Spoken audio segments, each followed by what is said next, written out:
All right, so here's the grade crossing I was just referring to. The catenary wires extend down to that other grade crossing I was just at.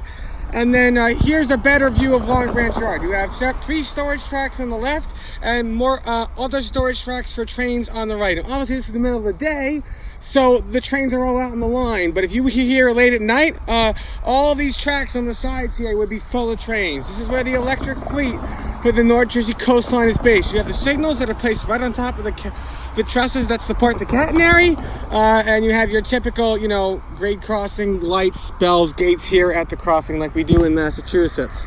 The locomotives typically are going to be right up against these bumpers here because they typically are on the outbound side of the train. That's just like it is in Massachusetts, where the cab cars usually face Boston, and then the locomotives are on the Worcester end, or they're on the Providence end or the Franklin end, or wherever the train's going to.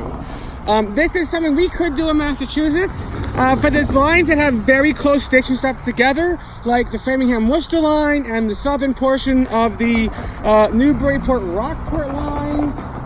From Beverly towards North Station. This is something that really not only can improve the environment because we wouldn't have diesel emissions, we'd also don't have to worry about having to buy diesel electric locomotives that meet emissions requirements, because electric locomotives have no emissions requirements, right? They just run off of a catenary system. And we could also have dual mode locomotives, or we could buy no electric locomotives and just buy dual mode locomotives like I showed you earlier, because they are basically a 2-in-1 locomotive. You can operate them as diesel electric, and you can operate them as electric when the purpose is necessary.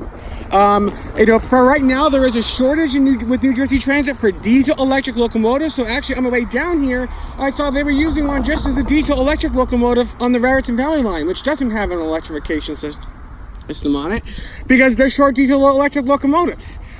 And so that's become, unfortunately, the norm here in New Jersey Transit. I know they're getting rid of the Arrow 3s, which I have to send you a link to show you what they look like, but they're EMUs, which stands for Electrical Multiple Units. They're basically trains that they don't have a locomotive. They're like subway cars. The motors are built right into the train car, and then there's a pantograph on top. But they're going to have they're going to look like the double-decker cars I showed you before, but they'll have pantographs on top, so they won't have to have locomotives on them, which is good, because the Arrow 3s are very old and they need to be replaced. So I just thought I'd show you what this looks like here and get you a better view of what this is like, so that you had a better idea of what I'm talking about when I say we could do what New Jersey's done. And this isn't the only line that they have electrified. There's other ones, but it's one of the best ones because it's a partially electrified line, and the place that has the higher ridership is the place that it's electrified.